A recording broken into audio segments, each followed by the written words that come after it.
Aujourd'hui, dans Rencontre avec, j'ai le plaisir d'accueillir Philippe Bouillaguet. Philippe, qui est peintre et qui vient actuellement nous parler de son exposition qui a lieu à Estivarail. Bonjour Philippe. Bonjour Flavien. Alors déjà Philippe, on va parler un petit peu de vos peintures, notamment du thème que vous avez abordé, qui est la guerre 14-18. Est-ce que c'était important pour vous de peindre sur ce thème ? Oui, c'était important, ça l'est toujours parce que je continue d'en faire. En fait, c'est une histoire familiale. J'ai un grand-père qui avait fait la Première Guerre mondiale.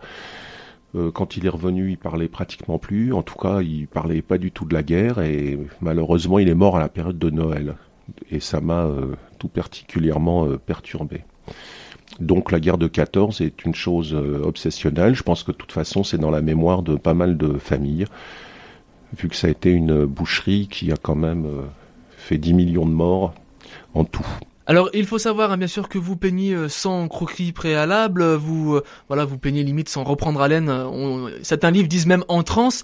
Est-ce que la peinture est devenue quelque chose d'indispensable pour vous ? Alors effectivement, c'est devenu indispensable parce qu'en fait, je suis à la retraite et si je peins pas, je m'emmerde vu que j'habite dans une maison là en forêt et qu'il n'y a pas grand-chose à faire.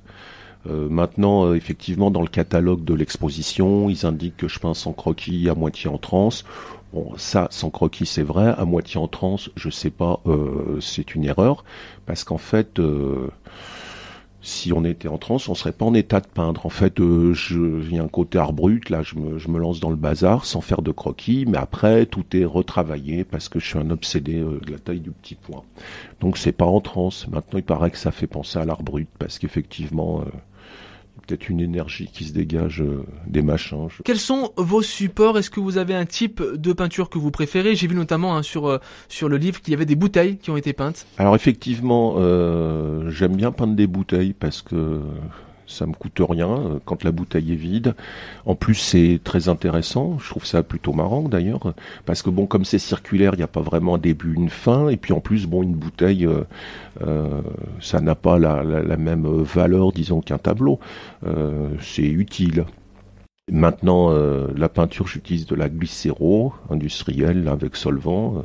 Je pense que c'est certainement une erreur. Il paraît qu'il faudrait peindre avec de l'acrylique, mais je sais pas, je maîtrise pas la peinture à l'eau.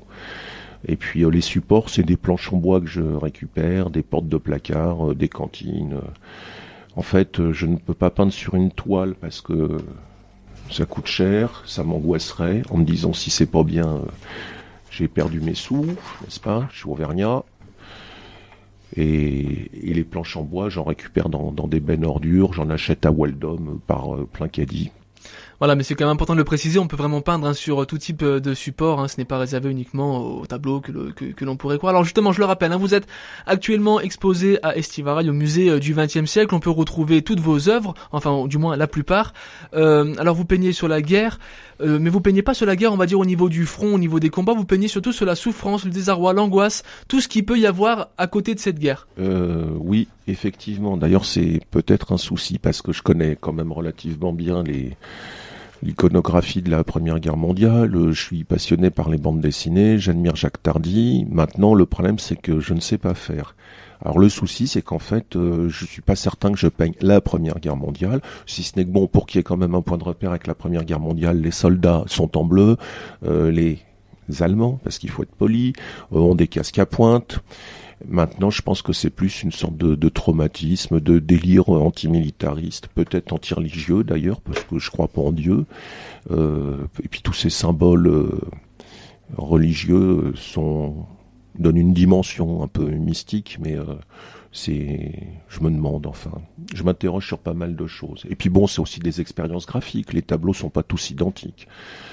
Mais c'est sûr que c'est plus sur un traumatisme ou l'image ou les conséquences d'une guerre sur la mentalité que la guerre en elle-même. C'est pas des mecs dans des tranchées ou dans des brancards. Alors j'aimerais qu'on parle un petit peu des titres. Je voudrais savoir si c'est vous qui donnez les titres au tableau, notamment, je vais en prendre pour exemple, il y a le titre Au suivant, il y a également Pour la patrie, on retrouve Le troupeau, Mon héros. Est-ce que ces titres vous viennent avant de peindre ou est-ce que vous les donnez une fois que la peinture est faite ? Alors ça, c'est une très bonne question, parce que c'est effectivement essentiel pour moi. Bon, les titres, c'est moi qui les donne. Donc en fait, le tableau au départ...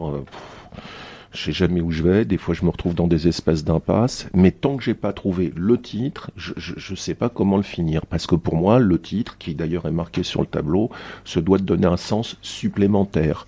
Et effectivement, il faut que je trouve un titre que j'écris sur le tableau, parce que bon, je ne vais pas comme ça faire un tableau sans titre, genre un tableau sans titre avec Crépuscule du mois d'août en plein jeu patati, genre truc. Non, moi je mets le titre sur le tableau. Et effectivement, c'est tant que j'ai pas trouvé le titre, je sais pas ce qu'il en est. Alors après, j'essaye d'organiser un peu le bazar pour qu'effectivement ça corresponde au titre. Mais il s'agit pas que le titre soit de marquer. Faut pas que ce soit n'importe quoi. Il s'agit pas de marquer Réaumur Sébastopol comme ça pour dire je fais dans l'avant-garde. Donc, mais des fois les titres sont. D'ailleurs, j'aime bien le côté un peu marrant parce que bon, c'est plus. Enfin, ils sont paraît-il torturés et glauques les tableaux, mais pour moi, il y a toujours un côté marrant. Il y en a un, par exemple, il y a de marqué première rencontre, ce qui fait penser au rendez-vous d'amoureux, mais en réalité, c'est des gentils Français qui vont se faire massacrer par des boches en face avec la mitrailleuse. Mes premières rencontres, je trouve ça un peu cynique. Puis c'est l'avantage aussi de la langue française, on peut vraiment mettre, ah bah voilà. Oui. Oui, la langue française permet de faire des jeux de mots, des tas de trucs. Au suivant, c'est ce que va dire la pute. Et par exemple, là, on voit une sorte... Enfin, il y en a deux d'ailleurs où il y a de marqué au suivant. Je m'en suis rendu compte par la suite parce que j'ai dû en faire une centaine. Mais au suivant, on voit des soldats qui montent au front avec une sorte de pute qui les attend avec un croque-mort. Et il y a de marqué au suivant. Mais je crois qu'il y en a deux où j'ai marqué au suivant, ce qui est une erreur, parce que normalement chaque tableau doit avoir son titre. Et puis il y a des fois le titre peut être amusant. Par exemple, il y en a un, il y a de marqué c'est comment qu'on freine, ce qui fait penser à la chanson de Bachoun, que j'aimais bien d'ailleurs, parce que bon, il y a quand même un côté un peu rock'n'roll. Je suis pas...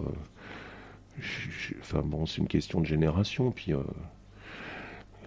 Et puis je sais à qui je veux m'adresser, quoi. C'est... Voilà. Alors on va parler un petit peu sur la collection. Beaucoup de tableaux sont marqués année 2010. On en a également année 2015.